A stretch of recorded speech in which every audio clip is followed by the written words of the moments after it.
no? Napakalaki po ng kumpanyang to. At kayo po ang namamahala ng mga imported goods na dumadaan sa ating mga ports sa buong bansa. At itong port na to sa Tagaloan, ang X-ray, nasa labas ng custom at hinahawakan ng isang pribadong kumpanya, which is against the sovereign function of putting this X-ray in the hands of the government. Kaya pala tayo napapasukan na maraming droga Dahil you allowed the X-ray to be operated by a private company owned by the Davao Group. Andito sa SEC, kung sino man mga ari, Noel B. Taoho, isang politician sa Davao City. Cherilyn Uy, Davao City. Ramon Edison Batacan, Davao City.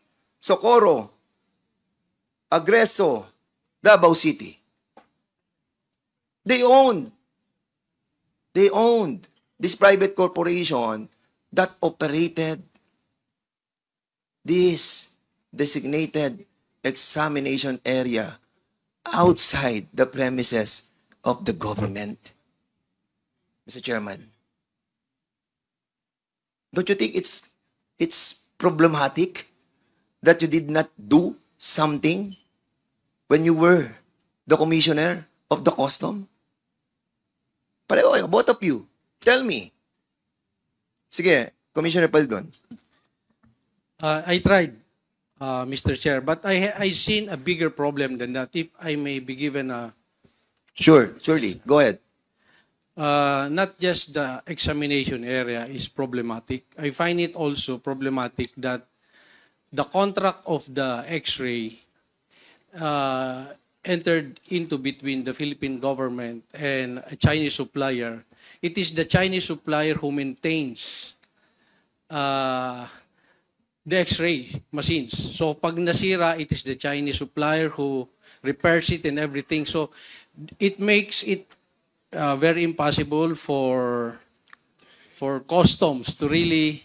Mr. Paldon, we're just talking about an X-ray. Yes, sir. I'm talking about this. X-ray. That will pass through the private property or the private corporation. Don't give me that bullshit, no? Alam mo, hindi makatotohanan yung sinasabi mo What I'm trying to point out here, Mr. Chairman, is that you allowed a private corporation to manage a sovereign function that belongs exclusively to the government. And yung ginawa po ninyo is dereliction of your duty, that you have taken your oath to protect the interests of the government. And what is the interest of the government? Di ba? Na malaman natin kung ano yung mga pumapasok sa ating teritoryo. Paano natin malalaman ang pumapasok sa ating teritoryo na kung ang X-ray natin ay being managed outside the custom? Yun ang sinasabi ko, Mr. Paldon. Di ba? Sana po, you have done something. Did you tell this to the president during that time? Sinabi niyo po ba na may problema yung ating X-ray na naandun sa labas ng custom? At lahat ng ating mga container, dun dadaan, paglabas ng custom, saka mo pa lamang siya i-X-ray? It doesn't make sense Mr. Paldon, Commissioner La Peña. Would you agree with me? Would you agree with me that it doesn't make sense? Yes, Mr. Chair. In fact, I said that I made a study of the operations of customs on the outset. And then one of those that I saw is the improvement of or the operation of the X-ray. And in fact, I have made a recommendation for the purchase of X-ray and training of technicians. And one of those that that even helped me is Mr. Ramon Ang, who will donate these X-ray machines.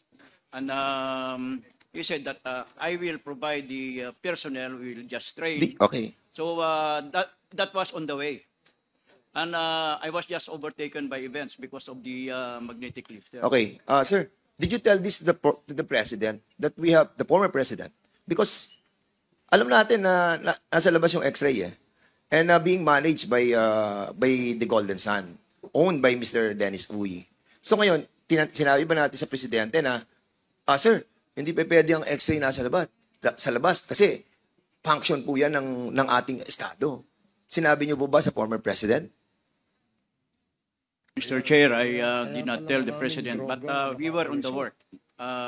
As I've said, even Mr. Ramon Ang was... No. What I'm trying to ask you, did you tell the President, Mr. President, may problema po tayo. Malaki po. Bakit? Kasi yung X-ray, nasa labas po ng custom. At paglabas ng mga cargo sa custom, nasakop ng gobyerno, saka pa lang siya i-X-ray doon sa isang private company owned by Mr. Dennis Uy, owned by the Golden Sun. Did you tell the President? Mr. Chair, no. Although, as I've said... So you have this responsibility. Yes, Di ba? Mr. Chair. Yes, Mr. Chair. You took your oath as a commissioner to That's protect the interests of the Filipino people. Now you're telling me, ikaw lang ang gumawa nito at wala nang iba pa? So dapat pala makasuhan po kayo dito. Because hindi nyo ni-rescind yung kontrata na 25 years na sinay ng custom, andito, sinay ng custom, sinay ninyo, sinay ng custom, na disadvantages to our government. Kaya maraming pumasok eh. Lahat ng mga illegal, rice, sugar, drugs, everything entered that area. Starting 2012, until now, pumapasok pa rin po sila. Alam niyo po ba yun? Well, I will agree with you, Mr. Chair. But may I mention that with the changes, with the discussion of improvement of operations of customs, that in my time we were able to improve collection and we met the targets and had a surplus collection of 18 billion pesos. I believe on that. But surely, if you put back the X-ray inside the custom, the government will earn more. This is economic sabotage. Economic sabotage ang ginawa po ninyo. Ibig nyo, Mr. Nick Paildon. Economic sabotage. Did you tell to the President that the X-ray is outside the jurisdiction of the government? I discuss it with my immediate boss. No, Your I'm Honor. asking you kung sinabi mo sa presidente. I informed the Secretary of Finance. He's my boss, Your Honor. Sino po ang Secretary of Finance? Secretary Dominguez, Your Honor. At ano sinabi ni Secretary Dominguez? That if I remember, he supported the review by the legal team of the legality of the contract between the service provider and customs. And the issues I remember, reason why the X-ray was conducted outside the custom area is because the customs area there is, I think we're also a locator. And we don't have enough space. That's why there's another space. That's the immediate briefing I received when I questioned why this X-ray is conducted outside the perimeter of customs. Because in Taguluan, if I remember, customs is also a locator in that big area. And I vehemently oppose why the X-ray is conducted outside the compound of customs. And there's really a legal issue between it that the commissioner cannot outrightly rescind the contract. All right. Yes. I got that memorandum circular that was issued by Secretary Dominguez. Number 10-2019. On 2019, he issued a memorandum circular. All outsourcing agreements of the Bureau already existing prior to the effectivity of this administrative order shall remain valid. Alam niyo ba ang ibig sabihin itong memorandum circular? Na ngayon nagkakaproblema ang PhilBidec Authority. Dahil sa ginawang ito, na memorandum circular ni Secretary Dominguez, no? Hindi mo pwedeng i-rescind yung kontrata for 25 years. And that's the reason why, hanggang ngayon, yung X-ray, andun pa rin sa private corporation. That's the problem of the PBDEC right now. They're having a hard time. Custom. Asan ang custom? Hindi. Golden Sun ang nag-ooperate ng X-ray. Private corporation. So, saan tayo dadalhin nito, Mr. Chairman? Kaya pala meron siyang napuntahan eh. Nag-intel siya doon sa Tagaloan eh. Tagaloan. At sinasabi niya na maraming droga pumapasok. Yung X-ray pala, andun sa labas. At kung nasa labas ka, being managed by a private corporation, anong gagawin natin? Well, hindi ko alam, Mr. Chairman, kung sinadya ito, but the company who owns it, well, is a friend of the former president. Custom. Yes. Hindi muna. I'll be asking the custom muna para at least alam natin yung update dito. Kasi we want to find out and we will be inviting over in the next hearing the PBDEC para malaman po natin ano yung predicament nila dito because they own the properties being leased by this Golden Sun for 25 years. They started in 2012. So, ibig sabihin, Mr. Chairman, hanggang 2035, sila pa rin magmamanage ng X-ray outside the custom. At itong port na to, Mr. Tony Yang, may tatanong po ako sa inyo. Pwede ba kitang tanungin? 想要问你一个问题。可以。 Mr. Tony Yang, yung port, kalapit dito, hindi ba? 你的港口就是靠近这个地方。我的港口是在那个 Tagalog po, Tagalog, please. Mag-Tagalog po kayo. Marunong naman kayo mag-Tagalog eh. pero Tagalog din. Oo, yes, okay lang. Yung port mo, kalapit nitong port na to. Sanjia still. Oh, Sanja City malapit sa PPT pa. Yes, malapit, di ba? Oh. Okay. PPT. Mr. Chairman, before kasi we were talking about the Sanjia Steel Corporation. They own the same port. Ganito rin, meron silang port. Na kung saan, Mr. Chairman, nakakapasok din sa kanila. At sila, yung kanilang negosyo, yung steel manufacturing company nila, doon din po natin pinadadaan yung mga illegal yung mga ibang goods that comes from the different countries. Now, custom, andyan yung custom, inimbitahan po natin. Can we ask some questions sa custom? Andyan ba? Asan? Bureau of Customs. Bureau of Custom. We want to be updated on this issue. Please sit down, please.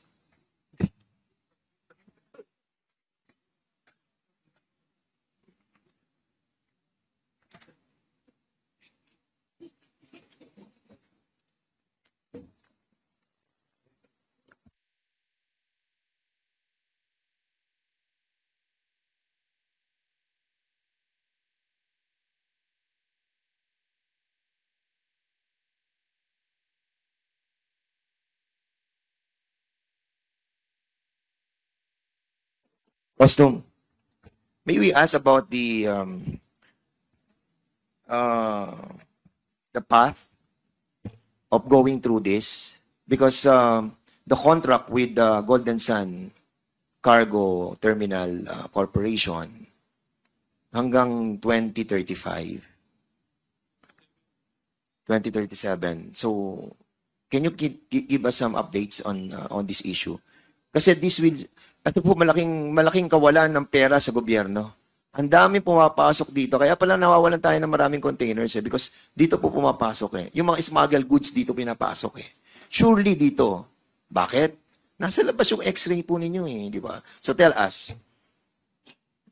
Your Honor, good evening, Mr. Chair.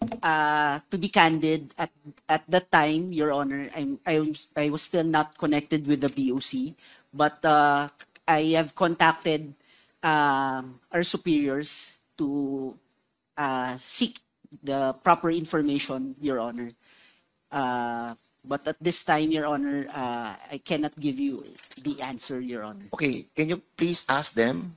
Yes, Your Honor, I already Mamaya did, Your kasi hanggang alas 12 naman po tayo dito. You can ask them. Yes, Your So Honor. ask them about the direction of the Bureau of Custom with regards to this X-ray that are being managed by a private corporation. Because I think there is reason to cancel that contract. Yes, Your Honor. Wala ako nakikitang dahilan para hindi nyo cancelin yung kontrata eh. Kaya pala tayo marami nababalitaan dyan sa Tagaloan na yan eh. Yung pala ang reason eh. Kaya marami nakakapasok eh. Walang nagsasabi sa atin. This is the function of this Congress, the function of this committee, yung oversight power namin, now we are exercising it. Because we're losing a lot of money because of that. And Mr. Chairman, I just wanted to show you yung yung Golden Sun. Pakita mo lang yung Golden Sun. Can you kindly show the picture? Dalawang Golden Sun.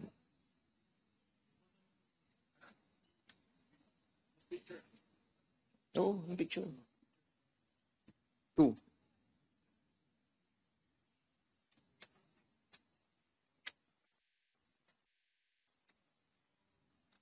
Yan, kasi pakilakyan mo lang.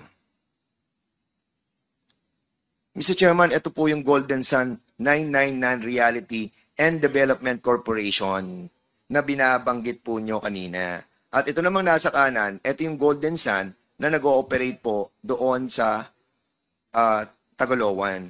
Ito pong Golden Sun 999 Reality and Development Corporation is pag-aari po ito ng Eddie Yang, ni Rose Nonolin, ni Hong Yang Xiang, na kapatid ni Tony Yang, at si Alvin Tin Ganituen, at si Lin Wen Sai.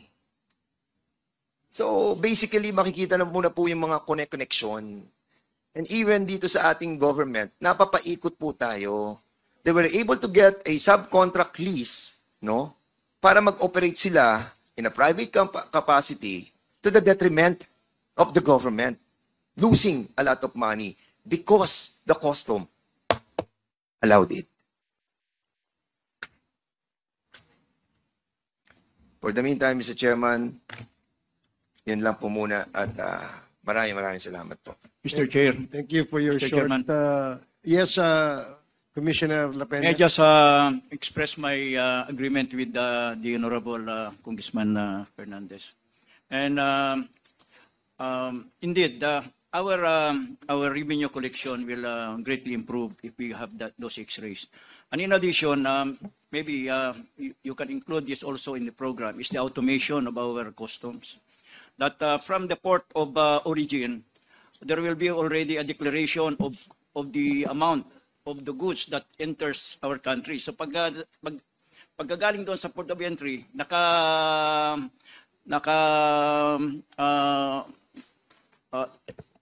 naka-send na dito sa Philippine Customs Port.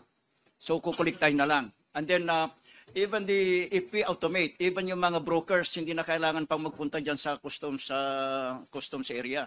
Pwede natin sila for automation na lang. And there will be less human factor at magkakaroon ng less corruption. Ma-address yung ating problema diyan pag if we will automate, Your Honor. I agree with that, Mr. Chairman. Kung wala pong intervention na manggagaling sa pinakamataas ng ating pamahalaan.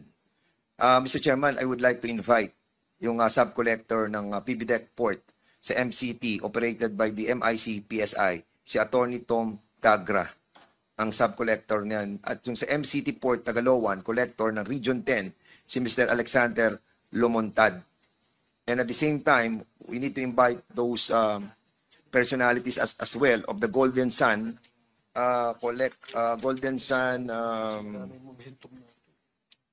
Golden Sun Cargo Examination Services Corporation, the owner, and at the same time, the board of directors will be inviting them over to be present on the next hearing. Maraming salamat po. Thank And also, you. Mr. Chairman, the PBDEC authority must be invited as well because I think sila po yung nagpa-lease ng lupa for 25 years. Okay, Thank you. Comsec, please take note of the request of Congressman Dan Fernandez. So, salamat, Congressman Fernandez. So, the next and finally, the last to interpret on the subject of the second presentation made by PIDEA is Congressman P.M. Vargas, and then we will move to another presentation. Is this very short, Congressman Vargas? Yes, Mr. Chair. Okay, may please lang po proceed. ito. You have 10 minutes. Thank you very much for your accommodation, sir. My very first question is addressed to Mr. Villanueva. Linawin ko lang yung pagkarinig ko kanina. Sinasabi niyo ba kanina na it is an impossibility na si Lin Wei-Xiong at Alan Lim ay iisa? Or may posibilidad po ba? Possible, Mr. Chair. Possible. So hindi nyo dinidiscount yon. I would like to ask the COMSEC to show lang a picture. Kasi yung magkatabing black and white, magkaiba ng angulo. And magkaiba ang angulo, di ba? Naka-side view yung isa. So pwede ba natin i-show to yung nakita kong picture kanina na medyo pareho yung ano nila? Pareho yung, ayan. Okay? So medyo mas pareho po yung angulo dyan. Tama po. Mr. Chair, hindi yan yung pinag-comparean ko, Mr. Chair. Yes, kaya nga po, iba to. Tinitingnan ko ngayon Yes, sir. dahil medyo pareho yung angulo, mas may posibilidad ba na same yung taong yan? Yung nasa kanan, as far as I'm concerned, Mr. Chair, yung nasa kanan kasi, itong black and white, nakataas yung ilong, Mr. Chair. Okay. Itong nasa ilalim, nakababa yung ilong. Okay. Mr. Chair, tinan mo, hindi mo kayang iaakyat yung ilong mo eh. Natural niya na talaga nakataas ang ilong mo. And itong sa baba, nakababa yung ilong, Mr. Chair. So, ngayon, kung pareho sila, pwedeng magkapareho, but during that time, wala akong info on this guy.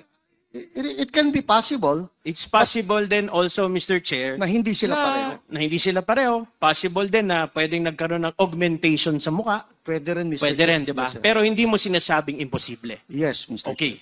Thank you very much. Mr. Chair, my next question is addressed kay Asik Gumban. No, Asik Gumban, lagi na nating nasasabi sa mga hearings dito that Alan Lim and Lin Wei-Xiong is the same. Diba?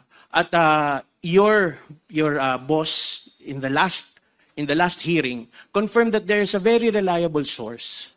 Would you say that you are confident that Alan Lim and Lin Wei-Xiong are the same people? Yes, Mr. Chair. With enthusiasm, Mr. Chair. So do you confirm that Wei-Xiong Lin, which Rose Nono Lin confirmed to be her husband, is also the same Alan Lim, which is the subject of the report of former Colonel Asierto and the accused in the drug case in Cavite in 2003? Yes, Mr. Chair. They are one and the same person. So yung larawan po na yon ay pareho din nung larawan na kasama nila si Pangulong Duterte at si Michael Yang. Kino-confirm niyo po yon, di ba? Yes, Mr. Chair. Okay. Now, the reason why I'm pointing this out, para po umikli yung aking ano. Kasi, nung nandito last hearing si Miss Rose Nono Lin, nangihinayang ako na wala siya dito. Pero sana, dahil may family emergency siya, nasa mabuting kalagayan ang kalusugan nila ng pamilya niya. Dahil may family emergency daw. Diba? So ngayon, napaisip kasi ako, nung tinanong ni Chairman Barbers, kung kailan nagkakilala, hindi po kinasala, nagkakilala sila ng asawa niya. 2009 daw ito. 2009. Ngayon, naalala ko po na yung isang anak ni Rose Nono Lin, nag-post ng kanyang birth certificate noong panahon ng barangay elections. At I would like to ask the COMSEC to show this post para lang makita natin na this is publicly acquired at hindi siya, wala tayong sinangkurvent na mga batas. COMSEC, please show this post.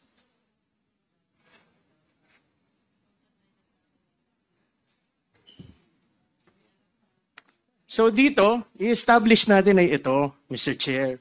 Kung 2009 kayo nagkakilala, ipapakita natin dito sa birth certificate na 2004 pa lang. meron na silang anak. So please, Comsec, can we speed up the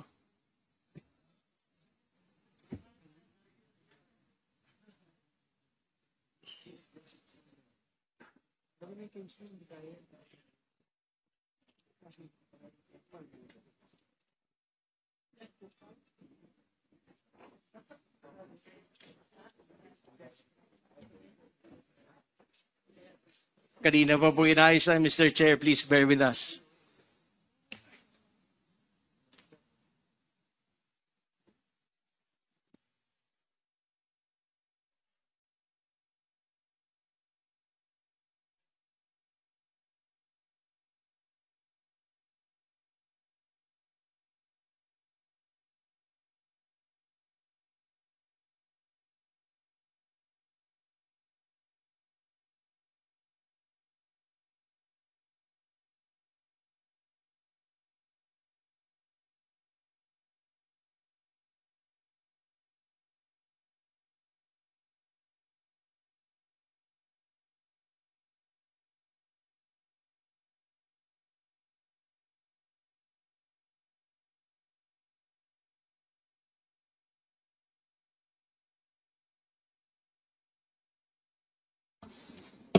One minute suspension.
Comsec, okay? Oh, thank you. Hearing is resumed. So please, Comsec, please proceed, Congressman Vargas. Thank you, Mr. Chair. So dito kung titingnan ninyo yung post, yung public post na ito, pinost niya yung kanyang birth certificate. Binlock natin yung ilan para safe naman tayo. Meron tayong privacy kahit public siya. Pero kung titingnan ninyo, ang una pong nakalagay dito, 2004 pinanganak yung anak niya. Pangalawa, hindi pa sila mag-asawa ni Lin Wei Xiong. Kasi nakalagay pa Rose Magan Lim. No, hindi pa Lin. Diba? Pero acknowledge na si Lin Wei Xiong yung kanyang tatay. Pangatlo, late registration din po ito. 2011 pa ni-register. Diba? Tapos, yung pinakahuli at nakakapagtaka, nakalagay doon sa birth certificate, pangalawang anak na yung pinanganak noong 2004. Anong ibig sabihin nito? Nagkakilala sila ng 2009, pero may anak na sila noong 2004. Pero lumalabas sa birth certificate na ito, pangalawang anak na yung nag-post nito. Therefore, kung 2004, December 6, pinanganak yung pangalawang anak niya, definitely 9 months before may nangyari na sa kanila. Pero pangalawang anak yan. Paano yung 2013? 3. Di ba? Kasi baka meron pang ibang anak. Ngayon, kung 2009 yan, and totoo itong mga dokumento ng lahat ng ito, nahihingin natin mamaya siguro sa PSA, si Roslyn has been lying not just to the House of Representatives, but even in the Senate during the 2021 hearings ng Farmally. Ngayon, kung dito, tungkol sa droga ang hearing na ito, pwede natin pag-isipan, bakit kaya 2009 yung sinasabi niya at hindi 2004? Kasi ang 2004, mapapalapit, nakakilala na niya noong panahon na yon si Alan Lim or Lin Wei-Xiong. At sabi rin niya, nung huling hearing, nung tinanong ng isa sa mga chairpersons natin, siya ay nag-ooperate sa back office lamang. Madalas, Mr. Chair, back office ang nagdidikta ng gagawin ng front office. Back office ang nagsasabi kung anong ipa-file mo ng mga buwis, back office talaga ang totoong boss. So dito maiintindihan ko, baka kailangan niyang protektahan yung sarili niya at ilayo. Pero ang gusto kong i-establish dito, simula pa lang, nagsinungaling na siya sa atin. Sinungaling. Pero kay Chairman Paduano, alam ko, hindi ka mahilig sa mga sinungaling as witnessed kaninang hapon lang dito. Nagsinungaling siya dito, pero hindi lang dito pati sa Senado since 2021 kay Senator Dick Gordon. Ngayon, I move, first of all, Mr. Chair, na ang PSA ay supplyan tayo, ay bigyan tayo ng lahat ng birth certificates ng kanyang mga anak. Kasi nung huling hearing, nangako po siya. Nabibigyan niya tayo ng mga documents. Sayang nga lang, nasa non-extradition country siya ngayon. Sayang. Kasi nangako siya na ibibigay niya lahat ng listahan, pero kahit sumulat at nagpadala siya ng dokumento, merong isang request natin sa Quadcom na hindi niya binigay. At yan, ang mga birth certificate ng kanyang mga anak. So either meron kang 6 na anak, meron kang 5 anak, marami kang magic na kotse na dumarating sa'yo, pero dito, kita natin, 2009, nagkakilala sila. Pero 2004, may anak na sila. Chairman, ako pati po sa inyo, nung nagtanong kayo, meron po siyang kasinungalingan na sinabi, Mr. Chair. Pagkatapos po niyan, kahit naman anong kwento, kahit anong paliwanag, ang bottom line, nagsinungaling pa rin siya sa committee na ito. Handa naman tayong makinig, di ba? Pero hindi natin alam kung kailan siya babalik dito. Taas dito naman, dahil nga tungkol ito sa drugs at malaking krimen ito, sa totoo lang, makakasama pa yun kung gusto mong linawin ang pangalan mo na nagsimula ka ng kasinungalingan na. Makakasama na yun. Ako naman, sana hindi siya kasama sa operasyon ng drugs dito. At tinanong din natin siya kung umalis si Chairman Acop. Tinanong kung kailan umalis yung asawa niya at sinabi niya May 2024. Tinanong din po ninyo kung meron bang criminal case ang kanyang asawa at sinabi po niya, no, Mr. Chair. Pero sa akin pong mga naririnig, noong May 2024, ang Ombudsman ay nag-release ng revised resolution pagdating sa kaso ng Farmally na kasama muli si Lin Wei-Xiong on 3 counts of graft and then may 1 count of perjury. Kaya dito po sa committee na ito, I also move that we request the Ombudsman to give us information or at least release the documents to us on all the cases that involve Lin Wei-Xiong, also known as Alan Lim, para po masigurado natin na siya talaga yung nandun o hindi. Bakit? Kasi pag siya talaga yung may kaso doon, naloko na naman tayo dito. Kasi kung siya yung nandun, handa po ako pumusta na hindi na siya babalik dito. Bakit? Kasi wala na po sila dito malamang matagal na. Yung dalawa. Si Michael Yang, tsaka si Lin Wei-Xiong, also known as Alan Lim. Pero ang kaisa-isang natitira na nasa taas ng mga matrix na pinakita ng PIDEA, ng House of Representatives at ng Senate of the Philippines. Ang natitirang pinakamataas na Pilipino ay walang iba kundi si Rose Nono Lin. Nakakalungkot lang isipin, sariling Pilipino, siyempre siya lang yung nandun at siya yung nakinabang ng lahat ng ito.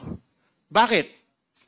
Sinabi din niya mismo sa Pharmaline na lahat ng kinikita ng asawa niya, kung bigyan sila ng anak niya, wala namang problema doon. Pero kapag ang kinita mo ay galing sa masama at sa krimen at nakinabang ka, hindi ba't parang kinonsinti mo na rin yun? Ngayon, nakapag-motion na po tayo para sa birth certificates. I would like to ask Mr. Chair if the PSA can commit to give us at the soonest possible time. Mr. Chair, the PSA will submit the birth certificate as directed by Congressman Vargas. We will submit the documents as soon as possible. When is as soon as possible, sir? Tomorrow, the soonest possible will be tomorrow. Thank you, Mr. Chair. Comsec, paki-ano lang po ito, paki-take note lang po ito. Tapos may tanong lang po ako sa PSA. Sa PSA po, meron po ba kayong record kung ang kahit anong dokumento ninyo ay pinalitan, minodify, tapos linear po ba siya? Mr. Chair, yes, this is found in their database through annotation. So kunyari po may annotation nga, pinalitan, for some reason biglang pinalitan, malalaman po ba natin yan? Mr. Chair, yes, it is. If it was reflected in the database or if it has undergone the judicial process or the administrative process. Kung ganun po, what are the circumstances na hindi siya madidetect? It cannot be detected, Mr. Chair, if the information was through fraud, was obtained through fraud in source, meaning it was falsified from the start. Okay, because the last thing we want is nag-post yung anak niya, tas iba yung lumabas na official sa PSA. 'Di ba? And sa nakikita ko, ano ba ang requirements ng isang late registration na birth certificate? Your Honor, Mr. Chair, we have amended right now the policy on Before the po, registration. Mr. Chair, before. Bago yung amendment yung nagkagulo ng ito. Because, to be honest with you, the birth certificate sounds very, very familiar from a person named Go Haping. Bakit? Kasi kahit yung address kung saan nanganak, pinapuntahan namin at tinanong namin, walang address din na ganun. Tapos, kung sinasabi ni Ms. Rose Nono Lin na matagal nang may pera yung asawa niya, wala naman po tayong problema kung midwife ang nagpaanak. Kasi mahal natin ang mga midwife at sa katunayan may mga programa tayo para sa kanila. Pero madalas sa mga bilyonaryong alam ko, sa ospital sila nagpapanganak. So meron din pong mga ganong discrepancy. Ngayon, for the PSA, we need to know kung tinamper ito.